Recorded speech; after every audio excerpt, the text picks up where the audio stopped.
Good evening. Bonsoir, Aliura.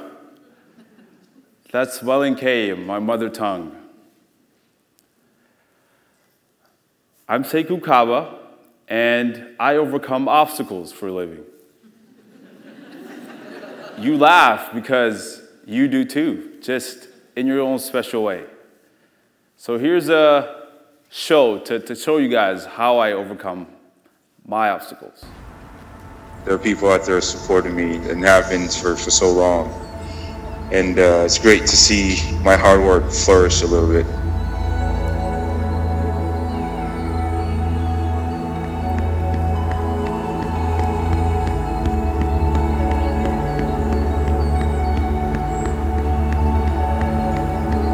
It's not a gift to be an Olympian, you need to earn it. And I can honestly say that I've earned this spot. I've made it.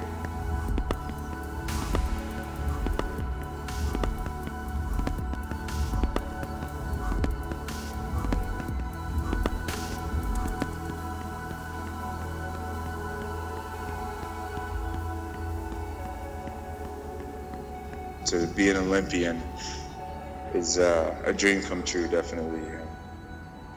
Something to remember for the rest of my life. As I mentioned earlier, quick show of hands if you conquer challenges on a daily basis. Congratulations, you are all fellow hurdlers. I told you so. So we are here tonight because we've made a choice. And that same choice applies to our life course in the form of a decision.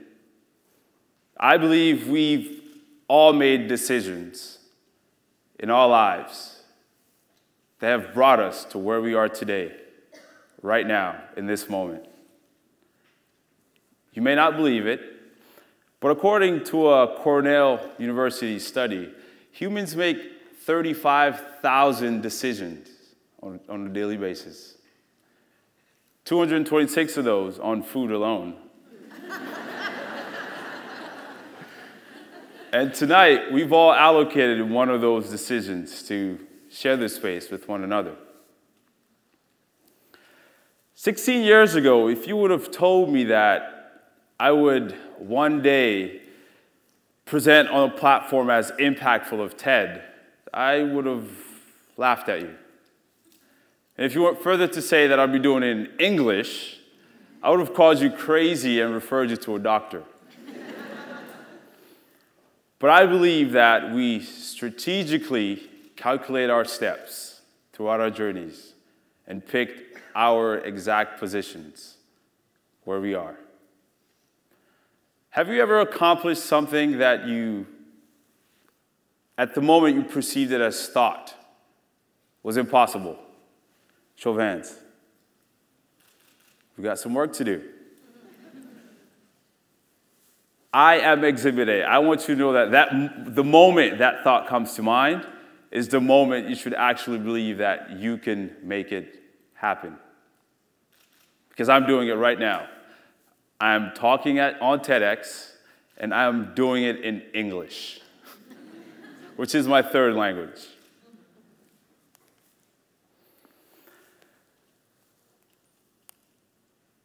So, our life on Earth can be facilitated if we paid attention to two things: the decisions we make and the journey that follow each decision. Think about that for a second. Every single decision you make will lead you to a journey, and at the end of that journey, you're having to make more decisions. But this is life. We don't always make the right choices. But do keep in mind that the end result is the product of your decisions, no matter what you're working towards. This is where I'm from.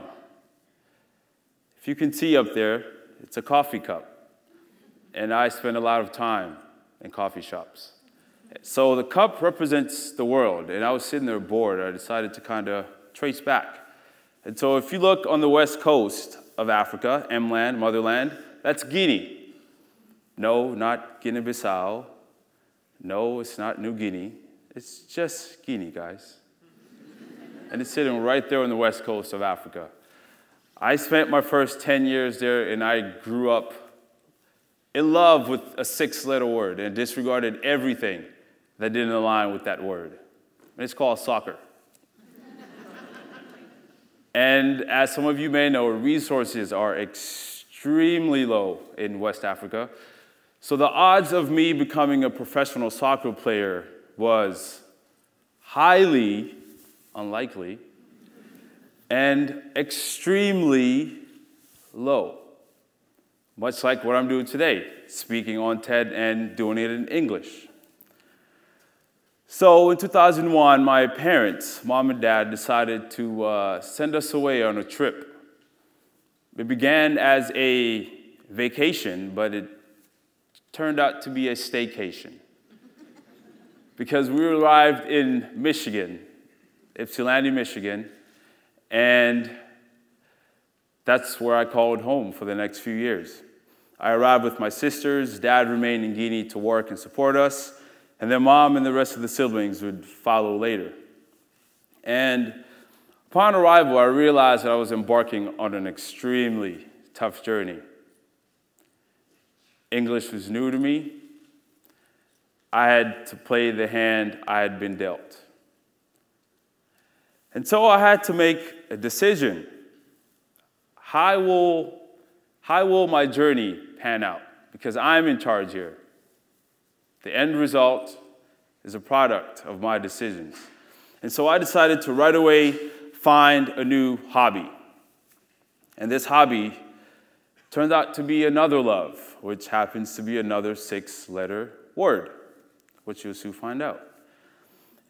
Around school, walking around, I discovered a track.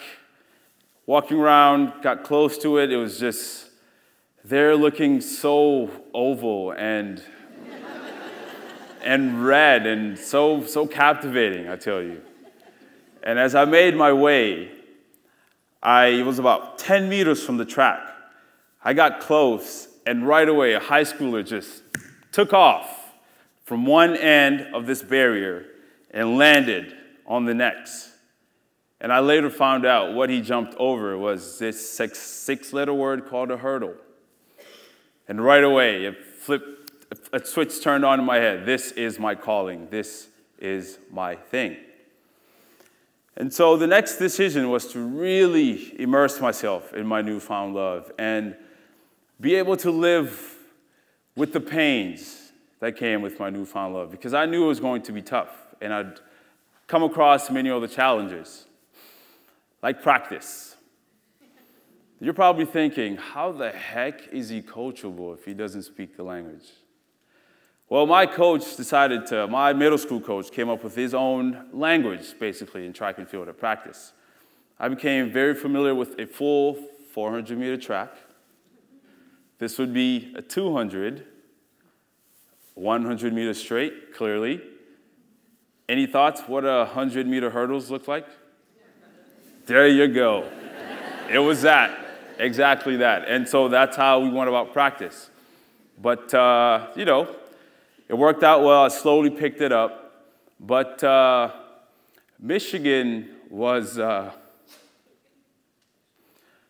probably some of the darkest days of my life.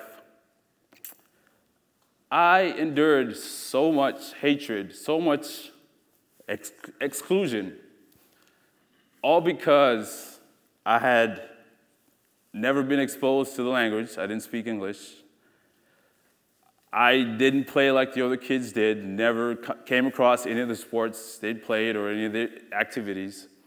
And I just felt alone, alienated all the time. And it just never really set well with me. So at one point, I really convinced myself that if maybe I didn't exist, things would be better off. And I really internalized that, and things didn't look too well for me in Michigan. And on Valentine's Day, 2002, I learned an amazing lesson. My principal, after getting into an altercation with one of the students who said some absolute mean things to me, and we got into a fight, and I made him feel my wrath. That felt so damn good. And obviously on Valentine's Day, the principal comes in, he's like, since you guys are fighting on the most loving day of the year, I'm gonna give you 2 weeks of suspension. I was like, but that doesn't fix my problem. I'm not responsible. He's like, yes, you are.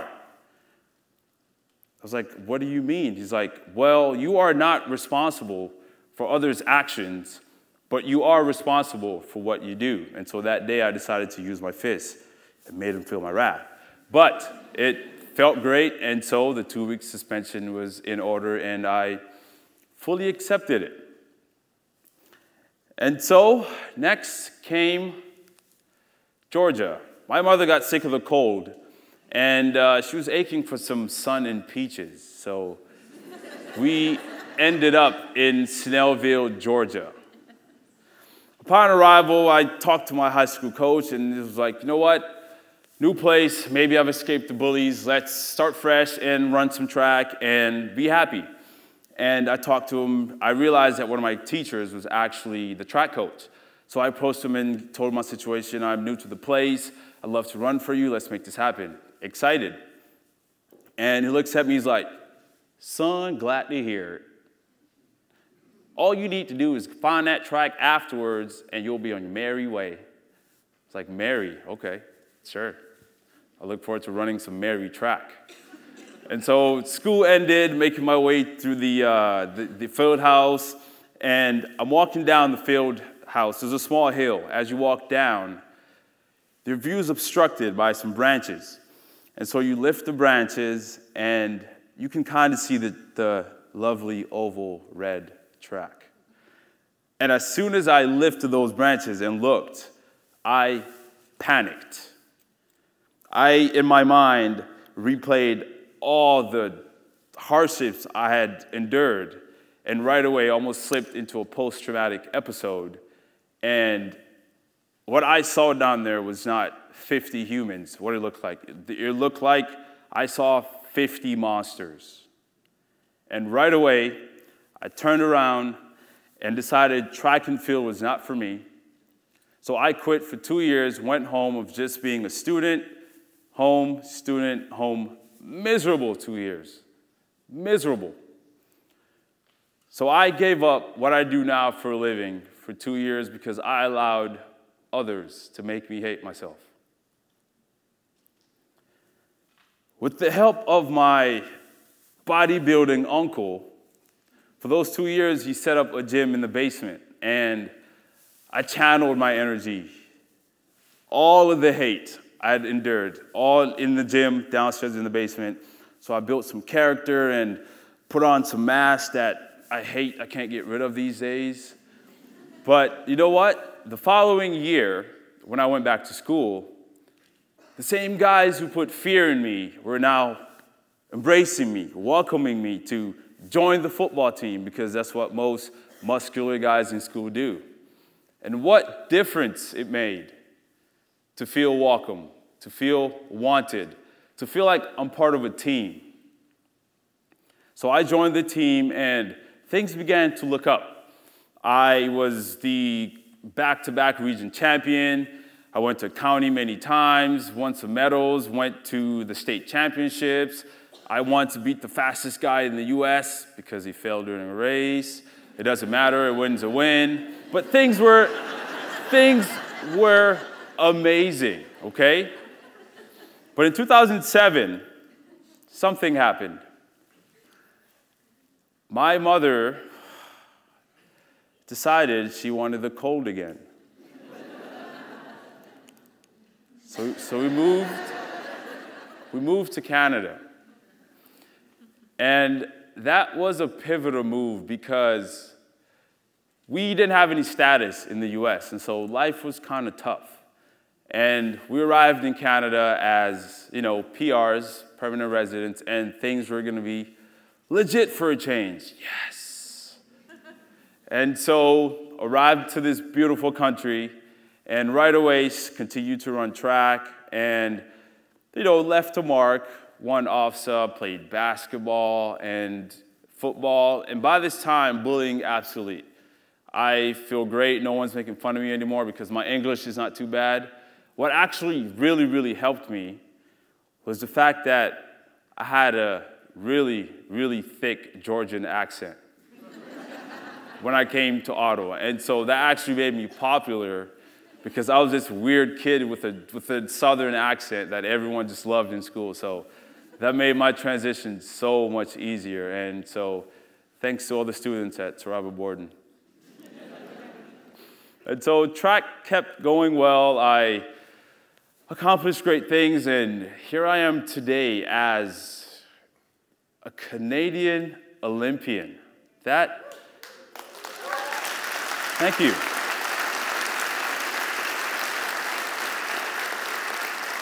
That still blows my mind because, I mean, sometimes I try not to sit back and think because, as you saw, I'm a big crybaby, and so things happen very quickly.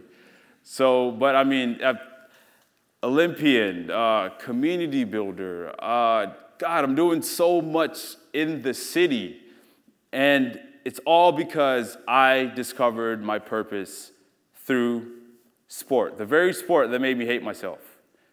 But that sport has built my character. It has left me with unforgettable lessons to be applied to other areas of my life. I've met wonderful people, I've traveled the world, and God, like, I'm getting messages on all media platforms from children who think that I can do something in their life to help them overcome something or to help them just be better people, period. And so to do this with sport as the platform is such a big deal for me. And so it doesn't have to be the same for you. You all in here have a different platform, and use that platform to make an impact, to change your life, to discover your purpose, because that's why we are on this planet. Throughout my journey, I was kind to every single person I came across. And it not only inspired and motivated them, but it fueled them to reciprocate. And so I am forever thankful for every single person who's been kind to me.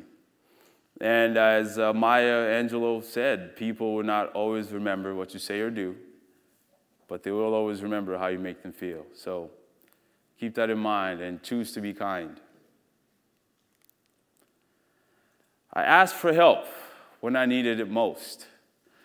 In 2012, I didn't have citizenship. I had applied, done my time, and my file was just sitting there waiting. 2012 was also an Olympic year. And so with the help of my coach, Ken Porter, and MP Pierre Poilievre, they kind of worked some magic, fast-track things, and what do you know? I took my citizenship and only got one question wrong. So yes, I'm not a true-born Canadian, but I could probably tell you guys a lot more about Canada than you know. So come to me if you like some history lessons. Believing in myself and my goal was a key factor because I was down here at one point, and I realized that only I could get myself to that final destination. A few in my circle didn't truly believe in the end result. But you know what? I made it happen. It is me, the then young lost boy from Guinea, who's overcome life-size obstacles to stand here before you today. So I urge you, I implore you to really and truly channel your inner hurdler